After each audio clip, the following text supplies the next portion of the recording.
Hi, folks. Hello.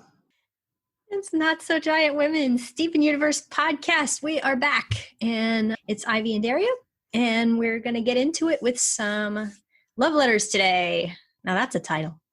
Yeah, I know often on TV shows there's a plot element that someone finds old love letters. So I don't know if that's what we're doing here, or maybe someone's going to just write or read some love letters in the present. Oh, okay. Yeah, those are some possible predictions. It's not a particularly revealing title, so this one's a little murkier. Yeah, they're also strangely direct because we know what love letters are. Oh, sure. Yeah, but who might be writing them is the big question. And who might be reading them, or who might be intended to read them, because that's another thing when someone gets someone else's love letters and it's all a confusion. Oh, the tropes. We're going to have to go see what's up. Here we go. We are the crystal gems. We'll always save the day. And if you think we can... No, that was the mail I was supposed to deliver on my last route. We'll help you pick it all up. Thanks. If I could begin to be... That was fun. Fairly light, non-cosmic stuff this week. Yeah, and definitely not one of those things that would have been guessable ahead of time. You know, of course, the letter's going to be between the mailman and Garnet. When I had their letters, I did remember Jamie's existence, but didn't expect him to be writing as well as delivering letters. So shall we have our recap? Yes, of course. We opened with Stephen and Connie trying to take selfies on the beach, and Jamie the mailman happens along, and he's been off pursuing his dream of becoming an actor in Kansas, and he hacks with him all the mail he didn't deliver to Stephen while the time he was gone, which, well, we later discover is loads and loads of sea pals, the off-brand version of sea monkeys. However, while the mail is being delivered, Garnet, Ursula Andress, is out of the ocean nearby, and she's been looking for Jasper and Lapis, has found nothing, but more importantly for this week, Jamie is struck by this vision, a woman who is framed by the sunlight and has water running down her beautiful form, which beautifully shakes off herself. And long story short, Jamie's pretty taken with Garnet. So much so that the next day he delivers a pretty pink envelope to Stephen and Connie, which is addressed to Garnet, and they take to her and heading her off for what looks like her latest trip under the ocean because she's going to wear scuba goggles over her shades.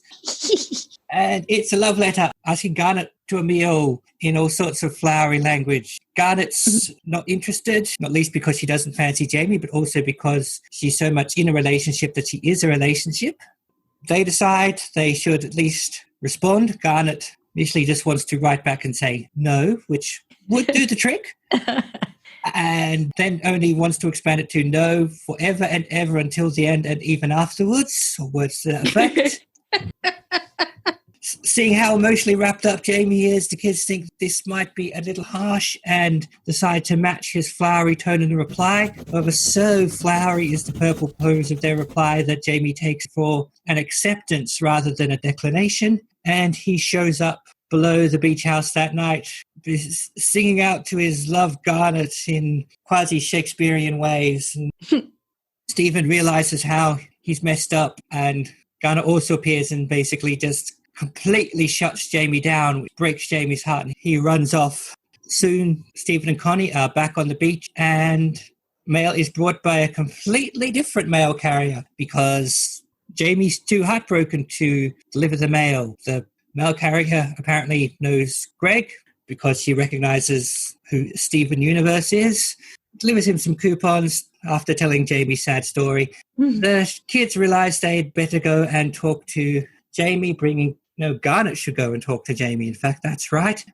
He's being morose on the beach, throwing letters into the ocean, and Garnet lets him down pretty flatly, but certainly gets the point across. She says, "You play the great lovesick fool. You can't have fallen in love with me after, well, no time at all. Love at first sight isn't a thing. Love takes time. Love takes work. But you've made such a good job. You've convinced these children yourself that you're a lovesick fool, so maybe you're a great actor and you should try local community theatre. And she pats him on the back, or probably does spinal damage, and leaves. This at least breaks Jamie out of his funk, and he is disappointed but no longer completely shattered.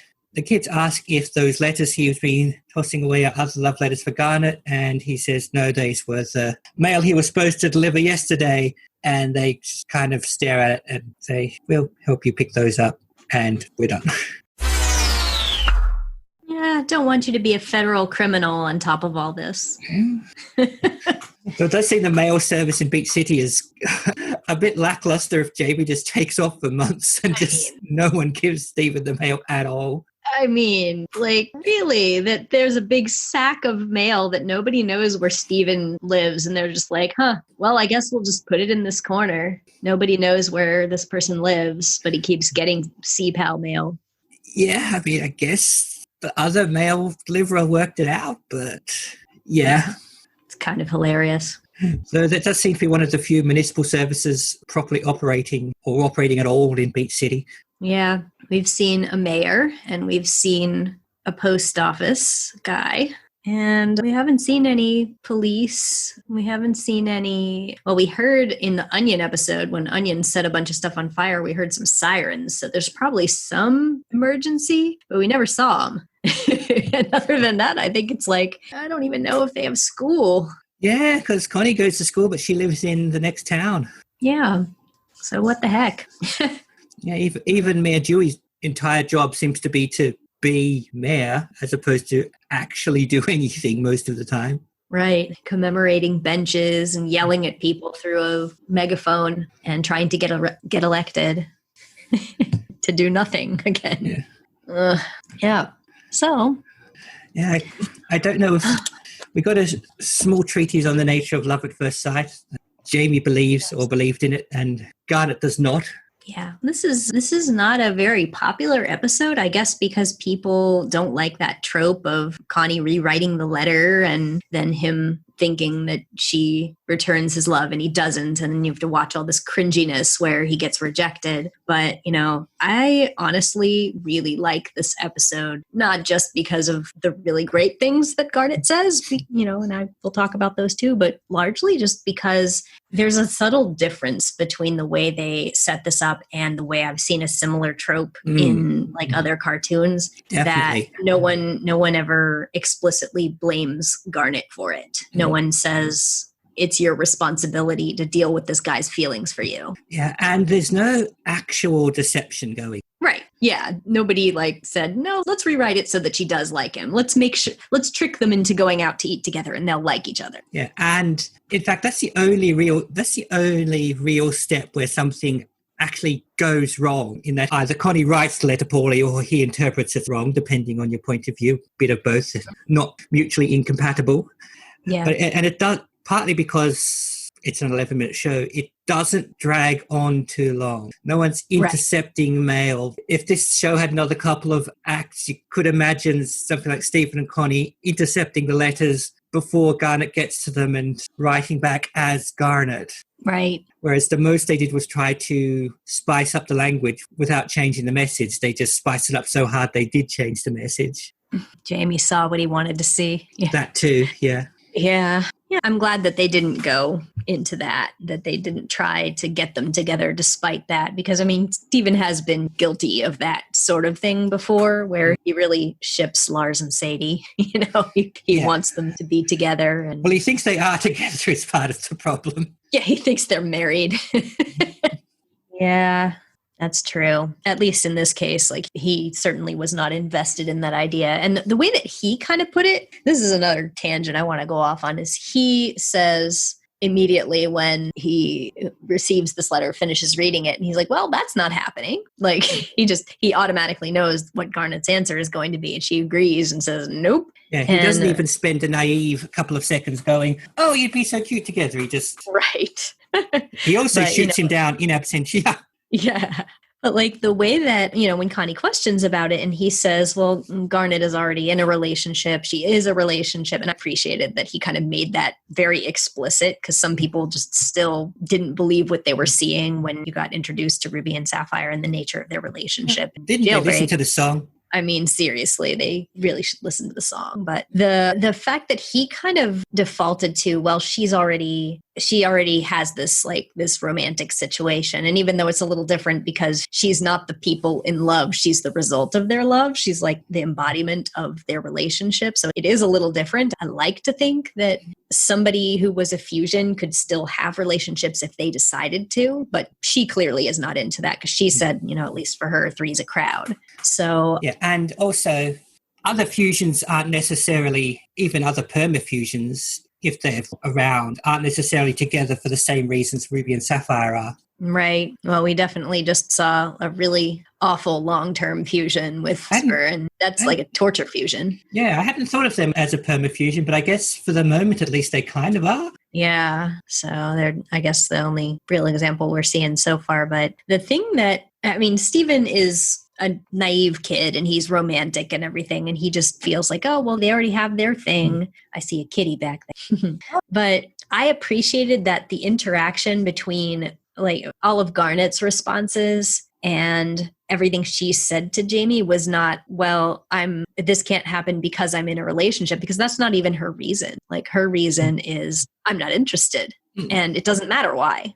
And I prefer that to, well, I can't because I'm already taken kind of thing. You know what I mean? Because that shouldn't be the only thing that stops somebody from being in a relationship, especially if you happen to be a poly person or something like that. Well, yeah, I thought that a bit when she said the three's a crowd thing, but I was comfortable to read it as this is my relationship that is sufficient for me/us. And yes. It is, well, a fairly unique situation that the relationship is actually merged into a person. So translating further does start to stretch it a bit.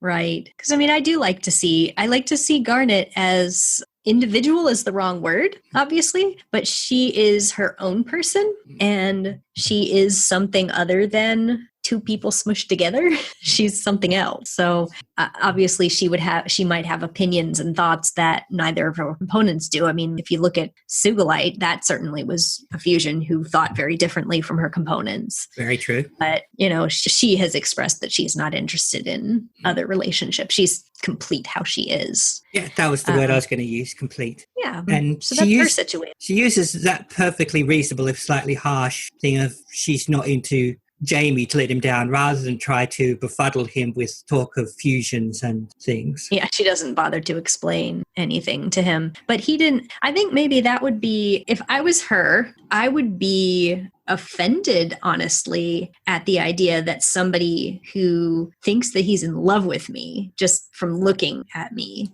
that's a situation that's been close enough to reality a few times in my real life to be like, yeah, you thinking that you could be in love with me is already so much evidence that I could never be in love with you.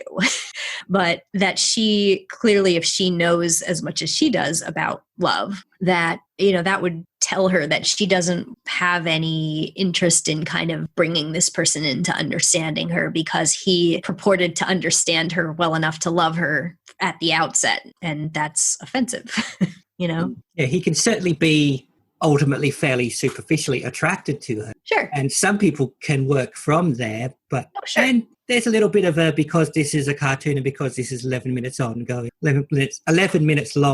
on. Mm-hmm. Can't discount either of those. Yes. And also Garnet is not an arbiter of all romantic laws of the universe. So just because she says love at first sight is impossible doesn't mean no such thing can ever happen to anyone ever. Sure. Yeah, I largely agree with her on this, but I can imagine people reading what she said as a condemnation of the very idea in itself in all real or fictional forms, and I don't think it is that. Mm-hmm. Yeah, and there's definitely been, even though I'm not a person who engages in romantic relationships, it's like there have been times where I had very quick connection with someone and couldn't really explain how is it that I felt like I knew a person before I really knew them. And then it turned real when I did get to know them, and I care about them very much afterwards. But, and you can trace it back and say, like, there was something right at the beginning where we really just clicked. That's, it wasn't love at that moment, but you could kind of call it that. You could kind of make it seem like we always knew. And it's very romantic, but it's, by her definition, at least by Garnet's definition, it certainly wouldn't be what she considers love. No, I mean, all he knows at that point really is what she looks like and what she sounds like. Speaking of what she sounds like, she almost entirely dropped the usual Garnet poshness when she said, I didn't write that thing. I didn't write that. Yeah. It was a very tense moment, and then that just comes out of her mouth. Yeah. And like I said, I've seen videos of Estelle talking as Estelle, and while she still sounds like Garnet because she's the same person, the actor and the character still speak very differently, or differently enough that you can tell, and that was far closer to an Estelle than a Garnet. Yeah. And it worked for it. Oh, I think so. Or even if that wasn't what anybody had in mind for that line, if she said it, there's no way they wouldn't use that take. So, but yeah, I really like that nobody kind of pressured Garnet to give him a chance. Nobody said you guys should go to lunch together and just see what happens. Nobody treated her like she was closed-minded to not consider it, make her the unreasonable one, Yeah, and she didn't, she wouldn't, but other characters might have sort of tried to let him down so gently that she accidentally lets him in. She didn't sort of go, I don't fancy him, but I'll go on the date not to hurt him. Right. In fact, one of the things you can definitely say for how Garnet handles the prospect of dating or whatever else in this episode is she makes her responses very clear. Yeah. Probably more clear than a lot of real life people do. Yeah. There's definitely would have no question of what she meant if her original letter had gone to Jamie. There's something to be said for just yes or no, or I don't fancy you, which can be hurtful but leaves no room for reinterpretation. Right. And there are people out there who would try to argue and be like, why not? Or what's wrong with me? And what could I change or do? Or how about if we make a bet where, if we do this, then you have to go out with me or whatever. Like there's so many of those things in real life and especially in fiction, which unfortunately so often put the female or femish character as the one who is unreasonable for not giving the presumably male character a chance, and that he's pure of heart and he's smitten and voting for him. You want him to be happy and get the girl. And I usually don't. I feel like, why don't you just listen to her? She said no. And so I really appreciate that in this case, nothing about the episode, even though they did kind of point out that she was being harsh, nothing about the episode made it seem like she shouldn't have done that or that she owed him any more attention than she gave him. And Jamie, well, granted, haven't seen further, but it doesn't look like Jamie's theme from now on is going to be perpetually trying to woo Garnet. He's not going to turn into Silver Age Lois Lane. Yeah, kind of wouldn't be that fun to watch that happen because it was kind of painful to watch some of that this time. Like the first time I saw this and he's walking up with a love letter to Garnet, I'm just cringing thinking, oh God, this is going to be horrible. I don't want to watch somebody have a crush on her because it's going to end in tears. And it's not going to be fun. Yeah, we can't always control how we feel about someone. We can control what we do about that. Yeah. And I don't know. Up to this point, this is really the only time we've kind of almost got sort of some of the angles on that first walk out of the ocean were sort of male gazy. You know what I mean? It was sort of like, let's put her in this sort of sexy walk and she's dripping wet. You know what I mean?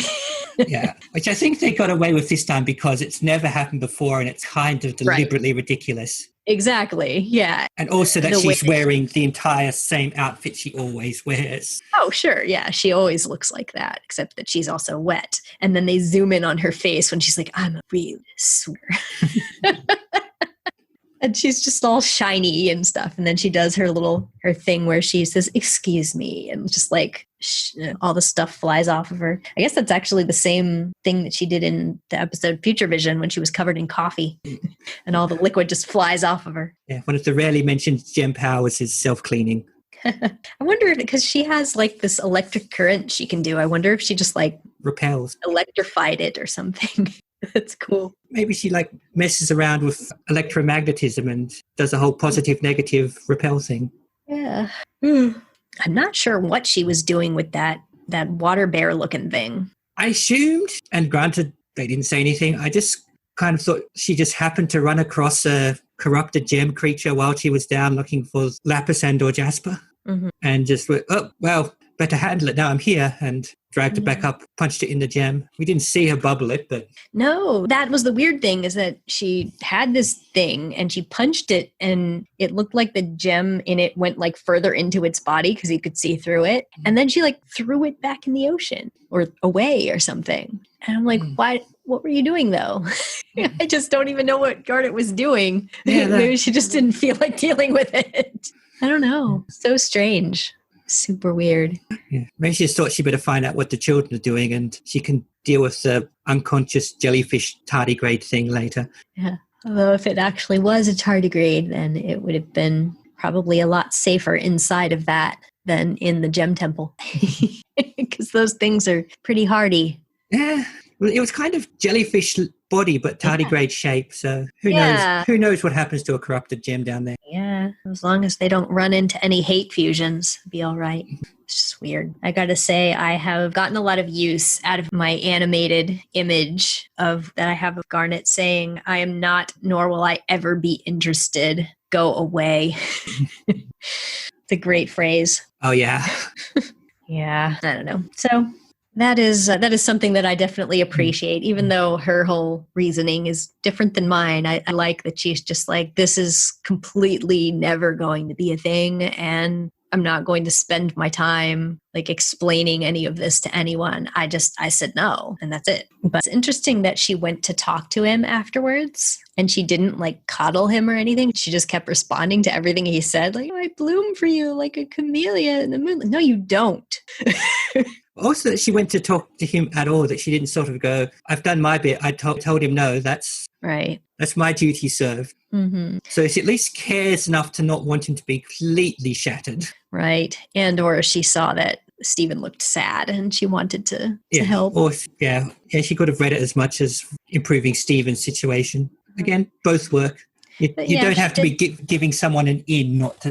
Sure. Okay, again. Yeah, you don't have to be giving someone an in to not want them to see them completely, horribly miserable. Yeah, of course. Just basic niceness, I guess. And I mean, she's saying stuff like, "I didn't mean to upset you," which is the closest that she comes to saying anything in this conversation that accepts any blame or anything. She doesn't say she's sorry because she has nothing to apologize for. But I like that she did give him some perspective, kind of like she said the thing about that love at first sight doesn't exist, and that at the very least you have to know the other person, and pointed out that he doesn't know her. He has no idea. So yeah, even though he's not actually, as far as we can tell, a teenager, he's still sort of pretty young, early on the emotional development scale. Mm-hmm.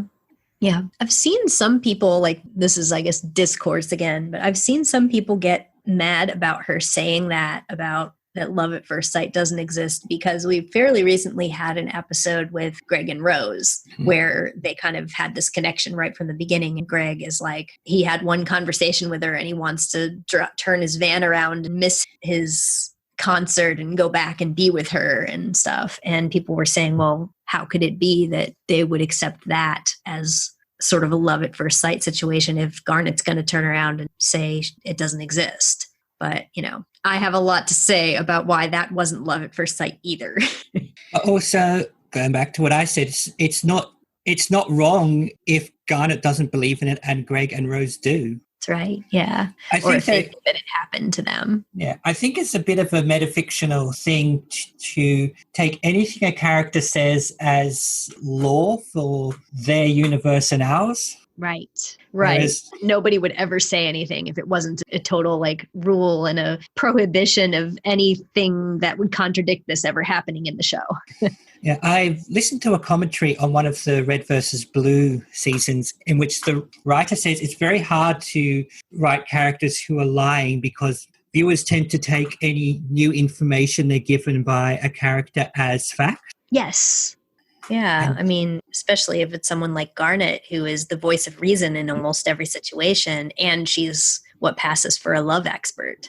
Yeah, but even though she's however many years old, and is an embodiment of relationship, doesn't mean she literally gets to decide or knows everything about everyone. So whether or not, I find it's less whether or not love at first sight exists, but whether or not different characters believe in it. Yeah, because ultimately it doesn't matter if we could argue all day about whether it physically can happen or whether what we would call love, whether it's really love with these big air quotes on top of it. It's like we could argue about those things all day, but ultimately for the purpose of this, it doesn't matter. Garnet is saying it doesn't exist, and that's what she believes. And also, when you're comparing to Rose, you're comparing to someone who, at that point at least, was coming from a default position of loves everything and everyone all the time, anywhere, ever, which is a very different starting point to where Jamie and Garnet are. Yeah, and I think with Rose and Greg, first of all, Greg, we established in the same episode that he kind of has a type that Marty's just like, oh, how big was she? He has a thing for large ladies. And there's this 8-foot tall woman with her giant pink hair, that he was immediately attracted to her. She's exactly what he has historically liked. And then she also was at his concert and was excited about his music. And that's all you need as a rock star to be like, okay, she's attractive and she's into my passion. I'm immediately smitten. I want to know more about this woman. And then, he goes to her house and people are appearing out of light and shape-shifting and all this stuff. And he's like, something's going on. I got to know. Yeah, he's going to be fascinated in both senses of the word by that point. Yeah. Whereas Rose is just like what you said. She was really taken with his music and just, he was playing a concert on the beach and I couldn't help myself. I just loved all this, and she was amused by his gimmick being space, that this human is singing about wanting to be among the stars and that she probably finds it really interesting. And he came to her house to give her a shirt that would fit her. And, that's not nothing. It doesn't mean they just looked at each other and now we're gaga for each other for the rest of our lives. It's just, there was something there and she was kind to him and he was kind to her. And that's how stuff starts. Plus, nobody called it love in that episode except Steven. And also, it's very easy to retroactively put back love at first sight when they stayed together for, I assume, years afterward. Oh, yeah. Yeah, that's definitely a good point. Because I've known people, I knew somebody in college who was telling me that he's like, I'm going to ask this girl to marry me. And I've known since the day I met her that she was the one and blah, blah. And I'm just like, didn't she just break up with you 2 months ago, though? And he's like, I know, but I know we're going to be together. And, they're not together. She's married to someone else, just this whole thing. But this dude in the back of my car, slightly drunk, is telling me all this stuff about how he always knew this woman was the one for him. And I'm like, you're so sure, but you were wrong. So the times that you were so sure and you were right, everybody's just like, see, they were sure, but people are wrong about that all the time too. Yeah, many of us have sad occasions of not getting the hint from reality. Right.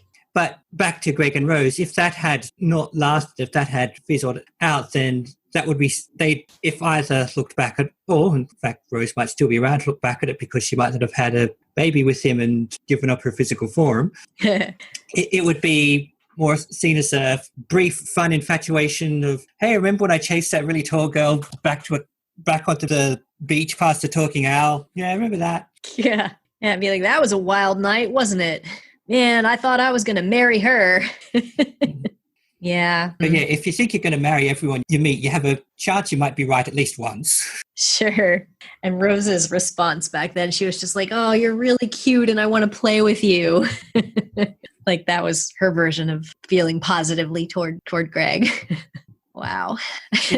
Yeah, I see no contradiction between those two stories. No, nor do I. And I don't think that Garnet would say yeah, those two thought they had love at first sight or something. She's probably very happy for what happened with them. She probably was totally on board. Well, what we saw in that episode, she was ready to throw Greg over the fence until she found out that Rose was into him. So, I could see her supporting it pretty readily.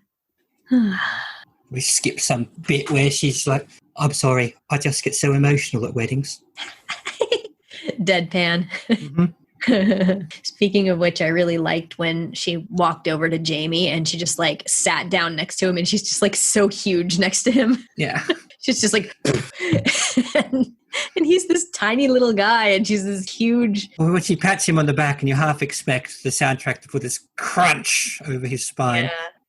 Yeah. Very imposing. I wonder what he was thinking when she sat down right next to him. Like, oh my God. Yeah. Everything and nothing is what he would have thought. Yeah. He did a weird, like almost Looney Tunes-esque like reaction to her while he was running away after he gave the letter to Stephen and he's running away. Woohoo! Really weird. It's very strange.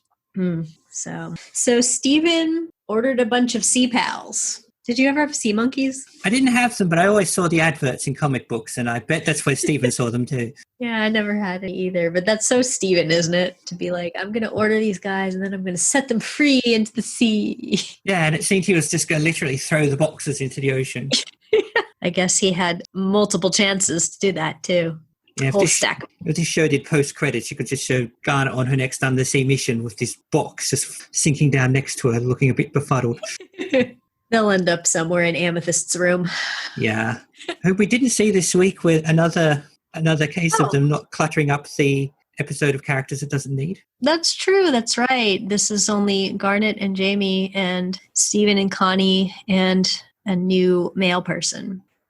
So, yeah, mostly just focusing on... Actually, when I saw that this episode was called Love Letters and then the opening shot was Stephen and Connie trying to get a selfie, I was kind of hoping there would be some kind of cutesiness with the two of them, but it wasn't about their relationship. That was really relatable, though, the attempting to get a good selfie. Yeah. I like that. Well, and they could have turned the phone around so they could see themselves. Yeah, it seemed like a strange thing that like they had a front-facing camera. They could have done that. There were a couple of weird things like that in this episode. Like after they had Garnet's letter and they were going to deliver it to Jamie, they were acting like they had to go find him and go give it to him. But then after they revised it, they just stuck it in Stephen's own mailbox. Like, how would he get it that way? I mean, it says Jamie the mailman on it, but you're not supposed to stick it in your mailbox for the mailman, right? That's weird. Well, very strange. It used to be, I don't know where and when this doesn't happen, it used to be you could send mail by leaving it in your mailbox for the mail carrier to pick up. Mm-hmm. So I'm guessing that still works in Beach City or in the Steven Universe world? Yeah, I can still send mail to other people, but I don't think it works to just write the mailman's name on the envelope and then no stamp or anything. It's just, I guess that could work, especially in a small town where everybody like knows each other. If you're the mailman and you pull out a letter and it has your name on it, you're like, oh, the person's writing it to me. Well, especially if they think there's only one mailman in town at that point. Right. But he thinks Garnet did this. He thinks Garnet put it in the mailbox. Well, she didn't, because she didn't write that. It's really funny. And because she's on TV, Connie writes huge in all capitals. Yeah. So she doesn't understand that would make it look like Garnet was shouting at him. Boy, it'd be interesting to hear Garnet say that speech about my what was it? It's more of a dry, scorching desert heat. Wow. So Connie watches soap operas, huh? Yeah, of all her literary acumen, she chose to go there. Yeah. Well, we know she likes that one about the hospital. Yeah, Under the Knife. Yeah, but her mom won't let her watch that anymore. So I guess she probably watches other dramas, and that's where she got her poetic speech. She's totally got a thing for telenovelas. There you go. I was wondering about, like, when they had that scene at the beginning, right after Stephen brought Jamie's letter to Garnet, Connie had clearly been told the whole story about that Garnet was a fusion. And I'm sure that Stephen told her all of that during the full disclosure episode. But I did have a thought about whether Garnet would not approve of that. Like, she didn't say anything, but, you know, she went to some pretty great lengths to not tell Stephen for a while. So I wonder how she felt about having someone else be told about her, you know, without her being there, you know. I wonder about that. I mean, it could be that when she trusted, well, she didn't actually tell Stephen explicitly, given the circumstances. Right. She was outed. Yeah. But I mean, if she'd been really determined to hide it, she could have just not recombined anywhere, refused anywhere near him. Right. She could have chosen, well, Ruby and Sapphire could have chosen something else. Yes, they could have gone out of the room, come back in as Garnet, and she just goes, oh, Ruby and Sapphire went down there. Yeah. And it could be that part of trusting Stephen to know is, I trust your judgment in when to reveal or not to reveal this information to others. Right. It may have just been that she cared what Stephen thought of it and didn't really care about what other people thought about it. That she mostly just was concerned about whether he would feel like weirded out that she never disclosed something that important to him. But she doesn't really care that much about what Connie thinks. That said, Connie's been part of a fusion with Stephen. So if anybody's going to know about it, she probably would be fine to know it. So what you say also works because Garnet is one of Stephen's guardians. She's not one of Connie's guardians. So the impact on her is significantly less, even though she is close to Garnet. Right. As far as we know, this was a secret from Stephen, but it wasn't a secret from anybody else. And, I doubt that she ever would take him aside and be like, okay, don't tell people. Because, nobody's really going to know what a fusion is. But Connie does. Yeah. And I would also think that if there was one other local human you could trust with this, it would be Connie. Sure. Do you think Greg knows? Hard to tell. Yeah. I mean, it's one of those... It's been Stephen's age plus however many years that he has plenty of time to find out. And, of course, he was very close to Rose. Mm-hmm. And it seems a safe guess that Rose knew. Right, since Pearl and Amethyst knew. Yeah. So balance of probabilities would be that Greg knows, but we can't say for sure until he comes in and says, hello, Garnet, fusion of Ruby and Sapphire. Right. He has not, as far as we know, hasn't been told anything about Stephen's experiments with fusion either. He is did run into the light that one time when she attacked the beach and stuff. So he probably knows that they can do that. Yeah, he knows. I think from that, I would imagine he knows the basics of fusion existing. But of course, it is a jump from there to one of these four is herself a fusion. Right. That he, just like us at the beginning of the show, he didn't necessarily know what the rules are or that it means anything significant that she has a gem in each palm. Yeah, and especially because, as we've reflected on many times, the fusion in question is not someone who's prone to shooting her mouth off or dispensing information unnecessarily. So true. Very tight-lipped on everything. Which, makes her sort of less approachable. If you wanted to ask questions and you wanted to learn something about gem stuff, you would ask Pearl. Yeah, well, she loves to explain stuff, which probably suits Garnet fine. So she doesn't have to. Right.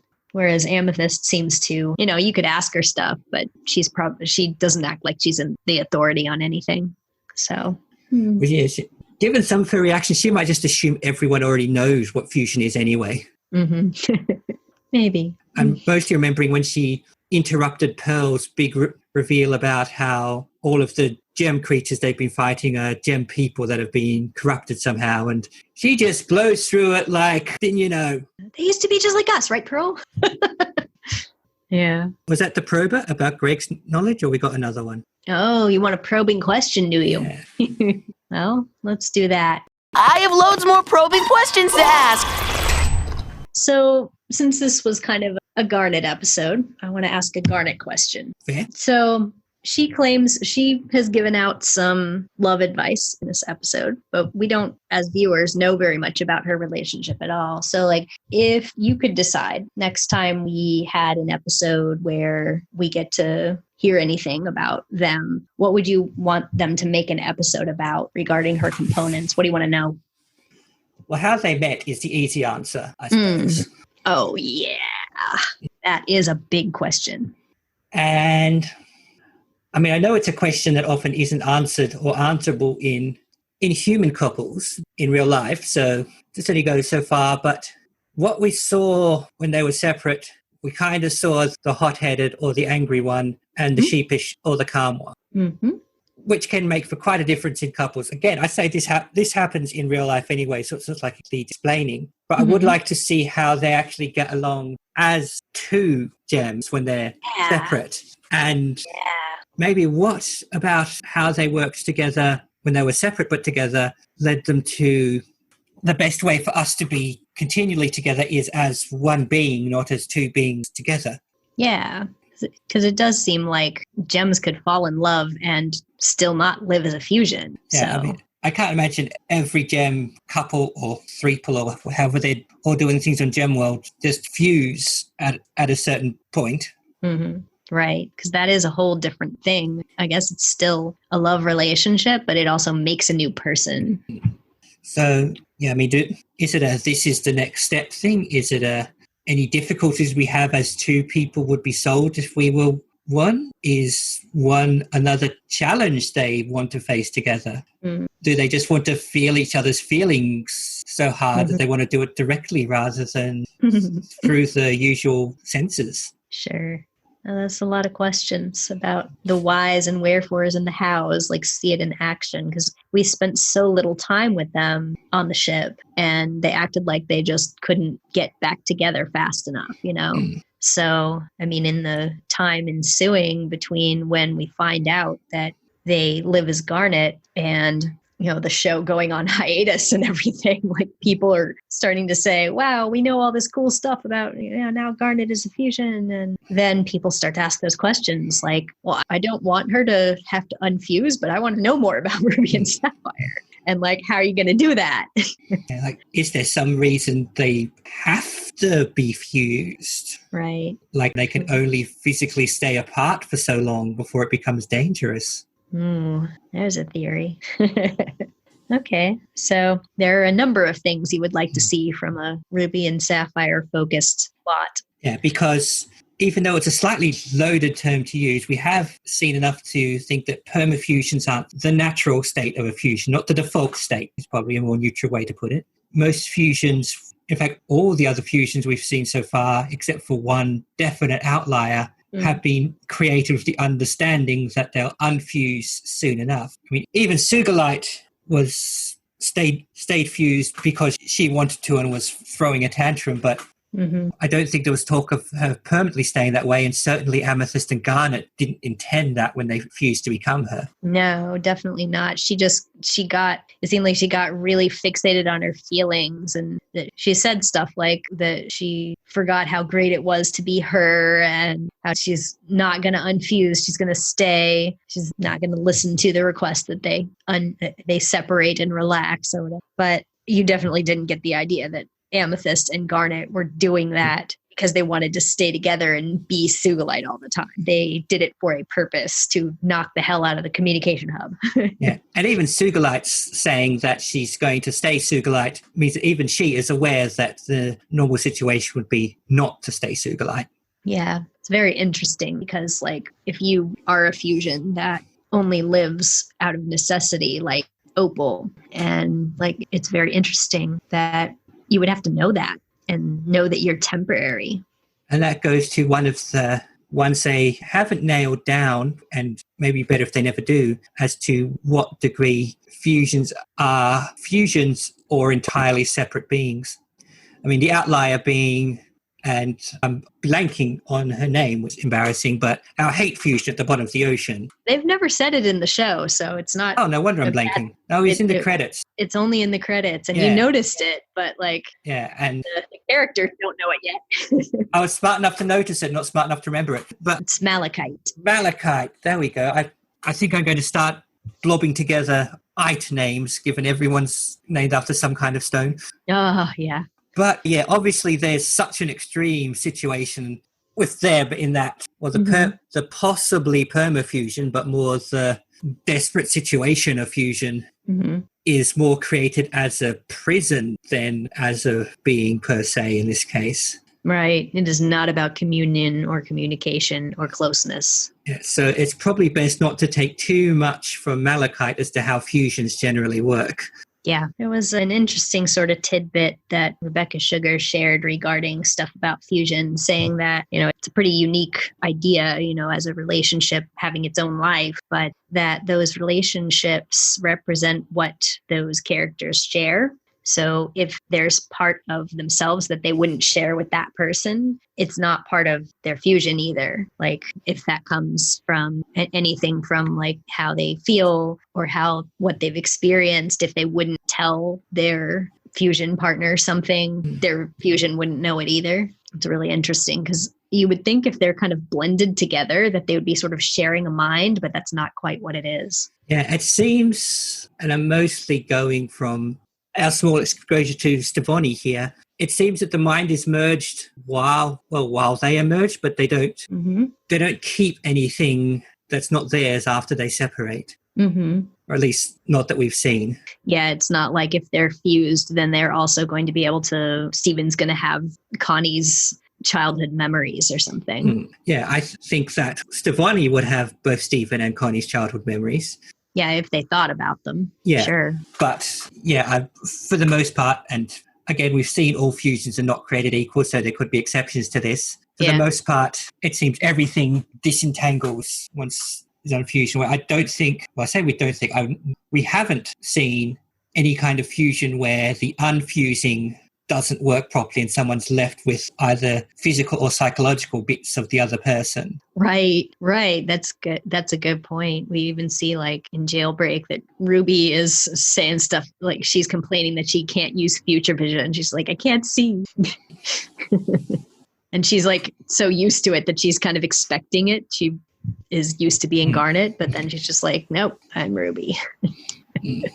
Can't do that. Yeah, and Sapphire can't see because of a huge fringe. I've been there. Mine gets real long sometimes.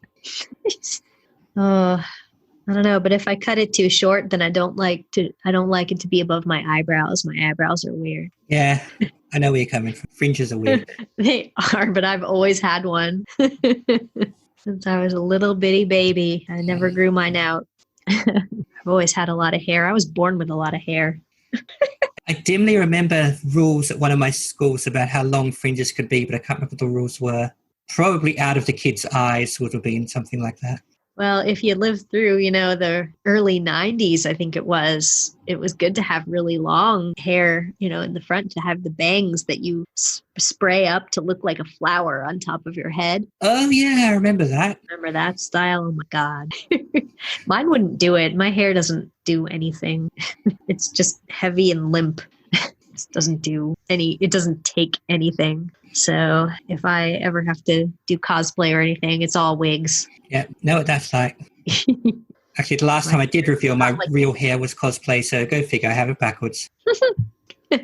So anyway, yeah. How did we get on hair? Oh yeah, you said Sapphire has the giant fringe, as you said. I've thought about wanting to try a Sapphire costume and just use my real hair. And just grow my hair in the front until it's over my eyes. Because that would be fun to be a short character. I'm very short. I'm a not so giant woman. Aww. But I'm not blue. No. I see you do some good body painting. I tried with the amethyst costume and that came out okay. Well, the photos turned out good. I've got one of them in my e-photo frame even. Well, thank you. I was a grape, and if I was Sapphire, I'd have to be a Smurf. Did it keep coming off whenever you touched anything, or is it the kind that sets? No, it sets pretty well, but I felt like it didn't ever blend all that well. But somebody else told me afterwards, like, oh, what did you use to apply it? And I told them that I used these sponges that were recommended. And she said it would be good to use a makeup brush because that works better. So I'll try that next time if there is a next time. This year I was pearl for Halloween and I'm already white. So yeah, I was going to say out of the ones who are not regular human skin colors, I think because amethyst is a fairly pale purple and that's probably closer to your skin color than some of the darker ones. So that might be why it blended a bit better. Yeah. I mean, if nothing else, it meant if it peeks through, it wouldn't be so obvious. Whereas if you did the dark burgundy for Garnet and every time your pale skin peeks through, it'd contrast more. Yeah, I didn't do any paint for my Garnet costume. It's just a little too uncomfortably close to possibly being interpreted as blackface, and I'm not doing that. So Yeah, no, that's reasonable. she's like a fuchsia color in most lights, especially after her reformation. She's very bright pink in some lights. Her skin is actually brighter than it used to be. Yeah, I was noticing particular this time, maybe because we had so many close-ups on that, her pre-reformation skin tone is closer to dark human skin, whereas this has definitely more sort of maroon, purpley burgundy tone to it. Yeah, that's definitely an obvious, like a pretty significant change between the two. Another thing that changed was her glass color changed. Like the hue to them looks more like it has a shine that vacillates between pink and blue. I noticed a bit of that, which is probably a little sapphire ruby wink to us. Yeah, there was some significant kind of bickering in fan spaces about whether the primary color of Garnet's glasses, whether that indicates something about which one of them is more in control. And I'm like very against that because neither one of them is controlling the Garnet mecha. It's like, she's Garnet. She's not being controlled by either of them. I mean, I'm sure sometimes there's some ruby coming out, there's some sapphire coming out, but, it's not. And also hard to draw that from her glasses because also sometimes they just have them reflecting what she's near. Yeah, exactly. Or it has to be primarily one or the other color to get the light effect right. But yeah, strongly objected to that. Anytime I saw it, would say, oh, you can tell that this is Sapphire talking because her glasses are almost entirely blue. I'm like, nope. She's just standing under the sky. Yeah, she's outside. That's right. I think the first thing I noticed for her regeneration was the pointier shoulder pauldrons. Yeah, they're not big Pauldrons. squares anymore. Pauldrons, not. Yeah, they're both the same color and they're pointier and they're a little smaller. And her hair is smaller too. Her afro has slimmed down. That I didn't notice because it wasn't entirely consistent before. That's true. Yeah, but it was definitely bigger before. I guess her bodysuit is slightly different too. It's divided straight down the middle rather than like one leg is one color kind of offset. I don't know. There's quite a few differences, but her gloves, I think, they used to be black and now they're burgundy. I think that's right. But I've drawn a lot of fan art, so I've had to pay a lot of attention to minute details. I guess at the moment it's easier to see the contrast because she's still got her earlier form in the title sequence. Yep, that's right. Well, go check out our merch table. Should I show you my merch? Because it has Garnet on it. Let's go. Let's Garnet away. I have an adorable blanket in Garnet colors. Oh, yes. Ooh, but on the other side, it's actually got, let me see if I can back up enough to show you this. On the other side, it's got a Garnet illustration of her doing heart hands. Oh. Can you see that? Yep. Yeah. I'm holding it over my own face, so I can't see. Yeah. Well, I'm getting a very good view of it, of her doing the heart hand and smiling. Yeah. It's very kind of exuberant. Yeah, and her head looking particularly square this time. There she is. I love this. So I decided that I should show you this in this episode because it's doing the heart. Yep. And perfect. So it's a very comfortable blanket sold at Cartoon Network store, but I think they don't sell anymore. And it goes all the way down. So it's almost the same size as me. So I could just like pretend to be her. An easy cosplay was taking the Garnet pin. Yeah. These blankets are typically about 5 feet tall, and so am I. So nice. Yeah. So that's my merch. Woo. And anyone who is watching the visual version of this will get to see a glorious picture of it.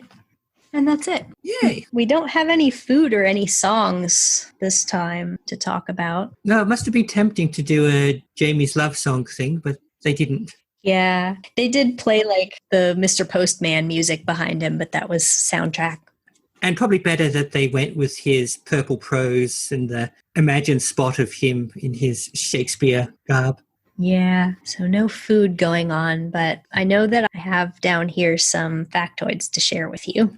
I'm learning new things all the time. I probably naturally flowed into a couple of these, but let me check what I wrote down. So as usual, I tell you the storyboarders, Lamar Abrams and Helen Joe. Definitely caught that this time. Lamar is being a weirdo again. You know what? I didn't write this down, but I remember when this came out, he did one of his really weird episode promos where he had almost like a manga style version of Garnet receiving love letters from herself. It was like, oh, Garnet is in love with Garnet. Will Garnet confess her love or something like that? And it's like got this ridiculous thing of Garnet kind of dressed like a Japanese boy would be dressed in high school, like a school uniform and stuff. And then in the background, dressed like a Japanese girl, being all like, with her shades off, like all three eyes all lit up. Aww. Like she's really hoping that herself falls in love with her. It's really weird what he does with his promos. He's a strange man. Sounds fun though. Yeah, he's a trip. Let's see. The description was Stephen and Connie help Jamie the mailman with love. That's okay. Yeah. They don't reveal who he's in love with, so that's nice. Or how awry that help goes. Yeah. Generally, you can assume hijinks will ensue, but here is an interesting factoid. This was something I picked up when I watched the DVD extras. On this episode, they said that they actually had to have Estelle come back and re-record some of the lines because she sounded too harsh when she was like telling Jamie off. She was just like, I didn't mean to upset you. They're like, have her come back and say it softer. So what we saw was the gentle version. I know, right? Like they had her redo several of the lines to be gentler and more compassionate. So originally she just like sat down on the log and she's like, Jamie. And they had her redo it as Jamie. So that's funny. Difficult line to tread, but they got there. Yeah. So I'm pretty sure that they credited the male person who delivered Stephen's mail instead of Jamie. I think they credited her. Do you want to know the character's name? Go on. Yeah, I didn't get to see the credits this time. The male character was Barb, who was mentioned in Cheeseburger Backpack. That Jamie said, Barb yells at me when I don't get signatures. So that was Barb. Oh, yeah. Okay. Makes sense. So, nice little callback. It's like more than 50 episodes later, but we finally meet Barb, who I guess is probably above Jamie in the chain of command. So of two, Barb, probably. Yeah, two people run that whole post office. Barb is voiced by Kate Flannery. Don't know Kate Flannery. I don't remember if I said back in Cheeseburger Backpack that Eugene Cordero is the voice of Jamie, but he definitely got more of an active role in this one. He got to say more than a few lines.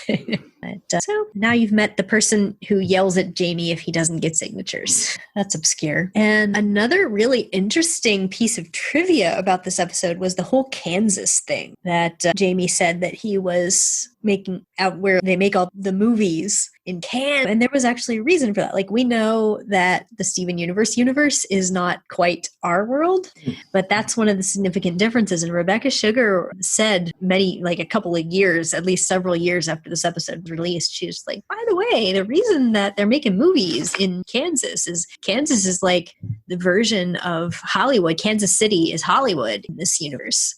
And she said they decided to do that because apparently Disney had a studio there back in the day, Laugh-O-Gram. Is that what it was? Laugh-O-Gram Studios? And it never took off. So she said in this universe, it's if Laugh-O-Gram Studios took off. And the whole hub of everything was in Kansas City instead. Nice. So that's really obscure and weird. She That's said very that specific, in California, yeah. She said in California, doesn't have Hollywood. It's called Califarmland in Steelers, and it's just farm. Well, sometimes you're not subtle, Beck. Pretty cool. And so obviously also this episode is the origin of my blog name. Yeah, I noticed that. I saw you noticing that. So that's about all I have in terms of trivia, although it's more than some weeks. And we have no food, we have no music, we have all of the merch is done. I am out of love letters for this episode. Yeah, I think we are spent on episode. I changed the screen so I can't see what number it is, but this episode. 56. I'm a little bit weird in that I prefer to call them sequentially from the beginning rather than this is season 2, episode 4 or 5. I don't know why I prefer to remember it that way. But that's how I have it in my brain. So I guess probably just also because people argue about where the seasons actually start and end because of the weird how things were aired and whether the Uncle Grandpa episode counts as an episode. I mean, obviously it does, but does it? Do we just pretend it doesn't exist, even though lots of good food came from it? That 3-prong sub, I still think about that sub. But yeah, nothing for this one, so we'll have to move on. So thank you for joining us for Love Letters, and join us next time for reformed. Reformed, that's right. Thanks, everyone. All right, bye now.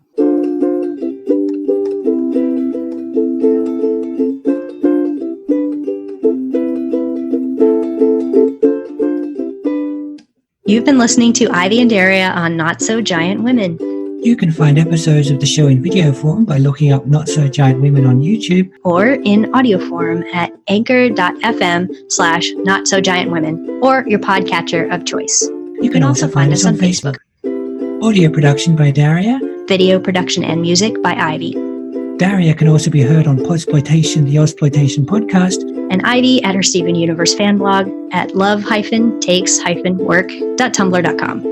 Steven Universe was created by Rebecca Sugar and remains property of Cartoon Network. No infringement is intended.